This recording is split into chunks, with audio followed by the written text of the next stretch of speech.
Hey, how's it going, everyone? Nathan here from the ebook reader blog. For this video, I'm going to show you guys the Kindle app on the Onyx Boox Go Color 7. So it comes with the Google Play Store installed, so all you have to do is sign in and you can install apps from there, including the Kindle app. So since Amazon doesn't offer a color e-reader, this is one option. This device has the 7-inch color e-ink screen. It's got a design similar to the Kindle Oasis with the page buttons on one side, but it's got a lot of different features than Kindle's. It even has a memory card slot. It's got 64 gigs of internal storage space, 4 gigs of RAM, runs Android 12. It's got a ton of customizable settings and different kind of ways to navigate the device. So it's a lot more advanced than the Kindle. Page buttons work with the Kindle app as well. They do require a little bit of a setup, which I'll show here shortly. But yeah, so it is pretty cool being able to get a color e-ink screen to use a Kindle app. So Boox is one of the only options since it runs Android. There are some drawbacks to using the Android app on an e-ink device because it's not designed for e-ink screens. So there's a little bit more flashing. The screen's not quite as optimized. Like you don't have bold option for the fonts, so they don't look quite as dark as they do like on an actual Kindle. So I'll talk about some of that stuff here. So you do have the warm front light as well on the Boox Go Color 7. You can adjust that. And it's not quite as orange as some other devices I've seen, but you do have the option. So you have the usual layout settings for the Kindle app. You have different fonts, different font sizes you can adjust in here. It doesn't have like the bold, like I said, with the Kindle app, which is kind of annoying, but you do have some different features like the page color setting, so you can use dark mode if you would like. The white doesn't quite stand out as much as it does like if you're using a regular Kindle, but you know, it is usable. Not too much ghosting here. Maybe a little bit more flashing when you're turning pages this way, however, but there are also some other color options as well. There's like green, so I don't know if you wanted to use green for some reason. You have green mode. I don't know. Is that going to become a thing now? You got green mode on e-readers? I don't know. Whatever. It's an option for some reason on the Kindle app. As you'll notice here, navigating these menus, there's just a bit more flashing. It's not quite as smooth as an actual Kindle e-reader. It's just kind of one of the things you have to accept with Android apps on an e-ink device because they aren't designed for e-ink screens. So you got the usual margin, spacing, alignment settings.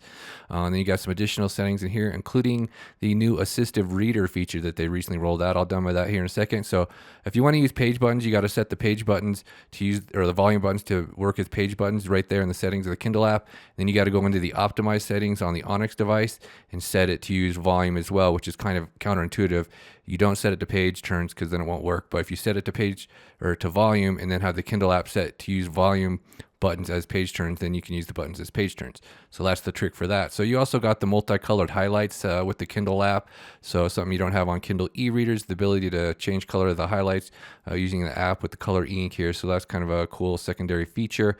So let's go ahead and demo that assistive reader feature. You think I have a nice way of talking. Now, can I get you something from the bar?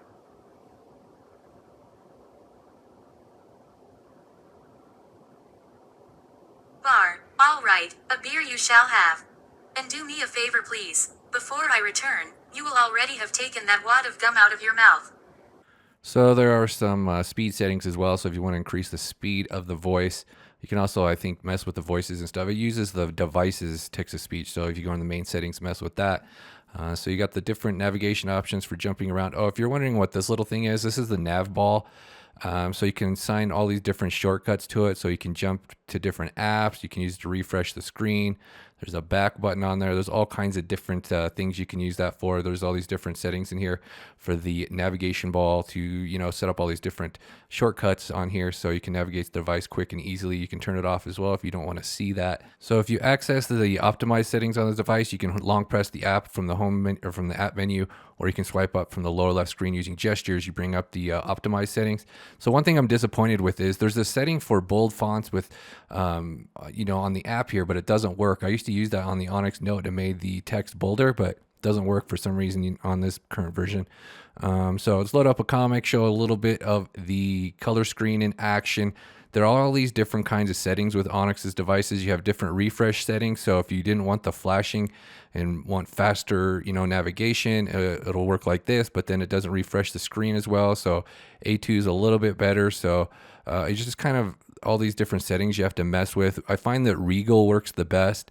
as far as minimizing ghosting, but it does have more flashing. So it just sort of kind of depends on how you want to get set up the device. There's also auto rotate. You can turn that on and off. You can manually rotate. So you can go over to landscape mode if you would like. Might make it a little bit easier with the 7-inch screen reading comics, because it's probably about the minimum size you would want to use for reading comics.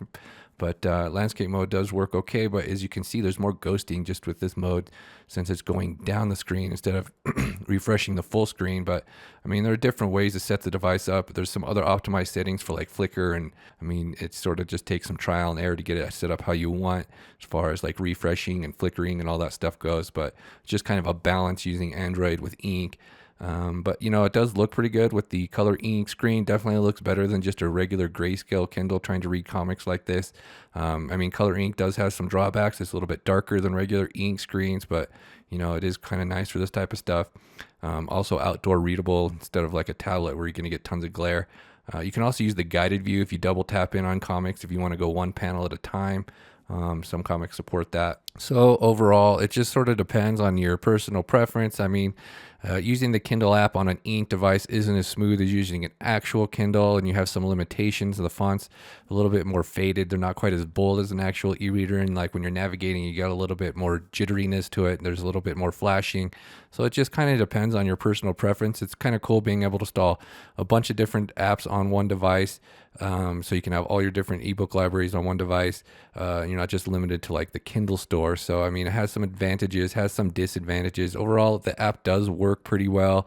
So like I said, with the fonts is kind of the biggest limiting factor without having any kind of boldness options. For me personally, that kind of bugs me, but it's not like a total deal breaker. So another option you have is you could just remove the DRM from your Kindle ebooks and load it into the native Neo e-reader app, and it has a ton of settings. And as you can see here, the text stands out a lot more. It's a lot darker. You have all these boldness options and different layout options using the built-in app. The only problem with the built-in app is it doesn't support DRM'd books. So any purchased books, you would have to remove the DRM before you could use it in the Neo Reader app. But the Neo Reader app does have a ton of settings. You can sideload fonts. It's got like boldness settings and line spacing settings. There's a whole bunch of different options. It even has a dark mode as well. So, you know, it's just kind of one of those things. Some people like to use Calibre to manage the library.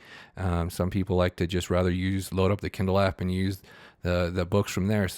But there are different options, and you've got the different navigation options on the Onyx, which is really nice. I really like the gesture-based navigation to just like swipe up from the bottom to go to the home screen and swipe up to go back, and you can set things up. There's a whole bunch of different settings for that. They also have some long press settings for the buttons. You can activate all these different features. So it's a lot more advanced than a basic Kindle. It's not quite as smooth and optimized for just basic reading. When it comes to comics, it's going to largely depend on how they're formatted. So some of the earlier ones I was showing work well on the smaller 7-inch screen here, but like these Dark Tower comics, they're like, I don't know who formatted these things, but they didn't know what they were doing. They have this like 2-page layout for everything.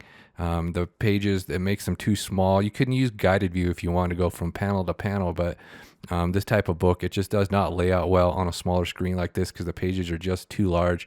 Frankly, I looked at this on my iPad and it didn't even lay out that well because of the 2-page layout. It just doesn't fit the screen well. You need to have 1-page layout. So it just sort of depends on the content you're reading. Comics definitely benefit from the color screen, but ebooks still look better like on a regular black and white screen. So I'm going to go ahead and wrap up this video. Make sure to check out the ebook reader blog for the full review of the Boox Go Color 7. Thank you guys for watching. Bye.